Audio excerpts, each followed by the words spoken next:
Hey guys, welcome back to our channel Fun and Learn Pharmacy.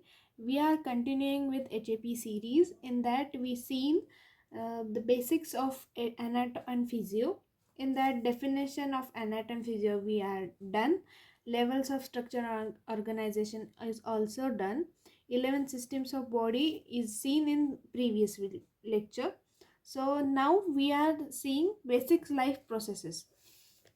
Basic life processes मतलब ये कुछ processes है जो डिस्टिंग्विश करती है living and non living things में. मतलब अगर लिविंग थिंग हो तो ये प्रोसेसेस उसमें होने ही चाहिए. अगर ये प्रोसेसेस उसमें है तो हम कंसिडर कर सकते हैं कि ये लिविंग ऑर्गेनिज्म है. सो इसमें फर्स्ट प्रोसेस है मेटाबॉलिज्म. इसमें क्या होता है, chemical procedure occurs in our body. मतलब जो केमिकल प्रोसीजर्स होता है वो सबको मिला के जो केमिकल प्रोसीजर्स होती है उसको मेटाबॉलिज्म बोलते हैं. तो इसमें 2 फेजेस होते हैं. First is catabolism and second is anabolism. Catabol mean throwing down and ism means condition. Condition of throwing down is known as catabolism. So उसमें क्या होता है, break down of complex chemical substance into a simpler component. मतलब एक simple component में एक complex system का break down करना, उसको बोलते हैं कैटाबॉलिज्म. मतलब इसका एग्जांपल है splitting proteins in food in amino acids. मतलब प्रोटीन्स का कन्वर्जन करना अमाइनो एसिड्स में, इसको बोलते हैं कैटाबॉलिज्म. और दूसरा है एनाबॉलिज्म. और anabol means rising up and ism means a condition. मतलब एक कंडीशन जिसमें हम राइजिंग अप कर रहे हैं.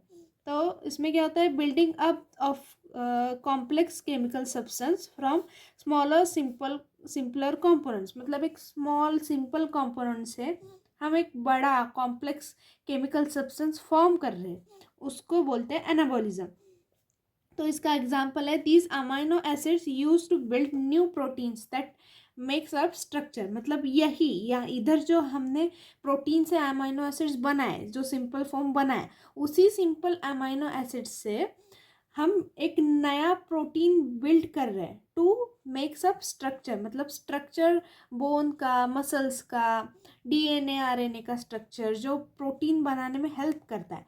तो वो बिल्डअप करने के लिए हमने अमाइनो एसिड्स से प्रोटीन बनाया. तो यह है एनाबॉलिज्म. मतलब एक सिंपल सब्सटेंस से एक बड़ा कॉम्प्लेक्स मटेरियल और केमिकल सब्सटेंस बनाना. तो ये है कैटाबॉलिज्म एंड एनाबॉलिज्म.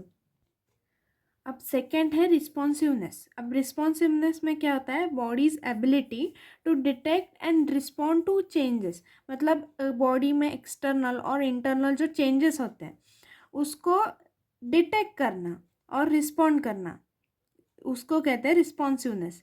अब उसका एग्जाम्पल है increase in body temperature during fever, detect change in the internal environment. मतलब इंटरनल एनवायरनमेंट का चेंज डिटेक्ट करके बॉडी का टेम्परेचर रेज होता है और फीवर आता है बॉडी को. तो वो एक इंटरनल एनवायरनमेंट में चेंजेस होके होता है. तो उसमें भी रिस्पॉन्सिवनेस का ही हाथ होता है. और tilting your head towards the noise.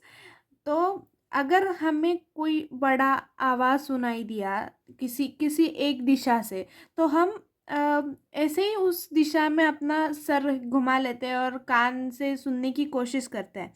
तो यही एक एग्जाम्पल है ऑफ एक्सटर्नल एनवायरनमेंट चेंजेस का. तो different cells give response characteristically. तो अलग अलग सेल्स अलग अलग कैरेक्टरिस्टिक होते हैं उनमें, उसके हिसाब से रिस्पॉन्स देते हैं. Nerve cells respond by generating electric signals. मतलब नर्व सेल्स जो होते हैं वो इलेक्ट्रिक सिग्नल्स बनाते हैं, उससे रिस्पॉन्ड करते हैं. और muscle cell respond by contraction of muscle. मतलब मसल सेल्स हम रिस्पॉन्ड करते हैं कॉन्ट्रैक्शन करके मसल्स का, क्योंकि अगर हमें कुछ ऐसा आपातकालीन स्थिति हो जाए, भागने की ज़रूरत पड़ जाए, तो contraction of muscles is necessary for that. अब तीसरा है movement. Include motion of whole body, individual organs, single cells, even tiny structures inside the cell. मतलब इसमें क्या है, मूवमेंट, मूवमेंट मतलब एक तरह का हलचल होना बॉडी में पूरा। तो उसमें क्या होता है, मोशन होता है, होल बॉडी का हो सकता है, इंडिविजुअल ऑर्गन का हो सकता है, सिंगल सेल का हो सकता है, इवन टाइनी स्ट्रक्चर्स जो सेल के इनसाइड होते हैं उसका भी मूवमेंट हो सकता है।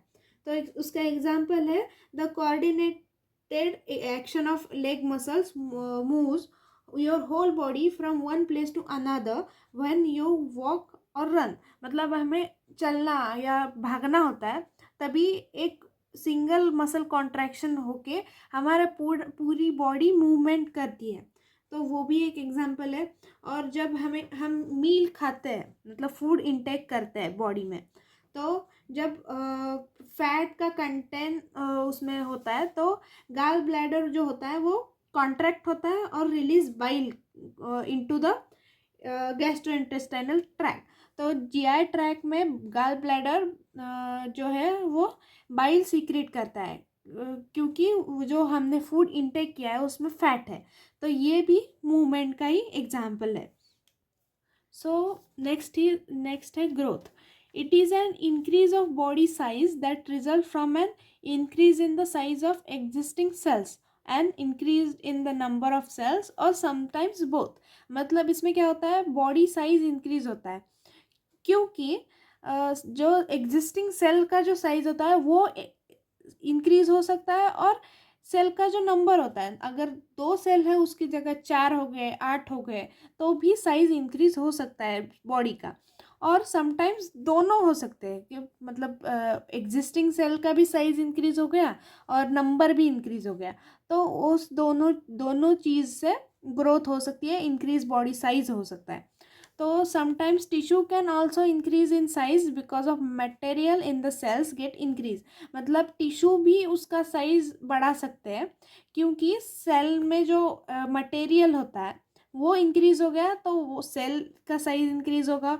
और सेल्स और बहुत सारे सेल्स का जब साइज इंक्रीज होता है तो टिश्यू का भी साइज इंक्रीज हो सकता है।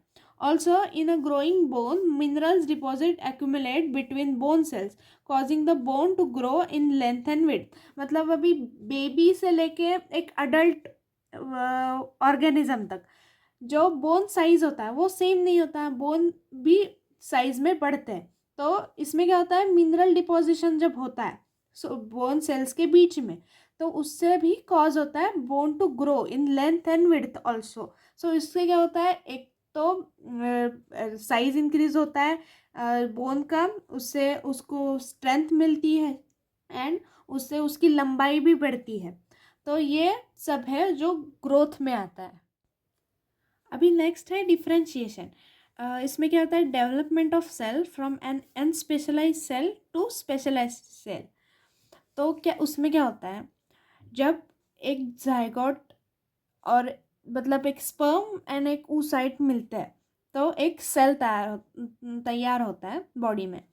तो उस एक सेल से एक पूरा ऑर्गेनिज्म जब फॉर्म होता है, तभी एक उस एक सेल से डिफ्रेशिएट होके उसमें बहुत सारे स्ट्रक्चरल एंड फंक्शनल चेंजेस आके और वो सेल्स मल्टीप्लाई होके एक ऑर्गेनिज्म बनता है। तो एक जो सेल है उससे अलग अलग सेल का फॉर्मेशन होना उसको डिफ्रेंशिएशन कहते हैं। Stem cell which can divide and give rise to the cells that undergo differentiation. मतलब स्टेम सेल जो है वो डिवाइड हो सकता है and also give rise to cells that undergo differentiation. ऐसे सेल्स बना सकता है जो डिफ्रेंशिएशन में जा सकते हैं, तो उसको स्टेम सेल बोलते हैं। और every cell of the body have a specialized structure and function that differs from that of its precursor cell. मतलब जो एवरी बॉडी है, सेल का बॉडी है और एक स्ट्रक्चर है, वो हमेशा एक प्रिकर्सर सेल से ही बना होता है। मतलब उसके पीछे जब वो बनता है उसके पहले एक प्रिकर्सर सेल ही होता है, एक स्टेम सेल ही होता है जो मेन होता है। उससे ही डिफ्रेंशिएट होके चीज़ें अलग अलग दिखती है, स्पेशल होती है। तो उसको कहते हैं डिफ्रेंशिएशन, इस प्रोसेस को कहते हैं डिफ्रेंशिएशन। अभी सबसे लास्ट है रिप्रोडक्शन। उसमें रिप्रोडक्शन 2 तरह का हो सकता है। पहला है formation of new sales for tissue growth, repair and replacement. मतलब एक टिश्यू है, उसका ग्रोथ करने के लिए, उसको रिपेयर करने के लिए, उसको रिप्लेस करने के लिए जो न्यू सेल्स फॉर्मेशन होता है उसको भी रिप्रोडक्शन ही माना जाता है। और सेकंड है the production of a new individual. मतलब एक न्यू इंडिविजुअल अपने जैसा फॉर्म करना, उसको भी रिप्रोडक्शन ही बोलते हैं। These are the basic life processes which are very much important to distinguish living and non-living organism. So आज के वीडियो में हमने ये सीखा कि बेसिक लाइफ प्रोसेसेस ज़रूरी होती है to distinguish living and non living things. And आगे के वीडियो में हम और भी डिटेल्स सब कुछ जानेंगे। तो please stay tuned, like, share and subscribe if you like this video and content. And any improvement होगी तो हमको प्लीज़ कमेंट करके बताना। और कोई चेंजेस चाहिए और कुछ इंफॉर्मेशन चाहिए और डिटेल जो है वो एक्सप्लेनेशन चाहिए तो भी बताना। Thanks for watching.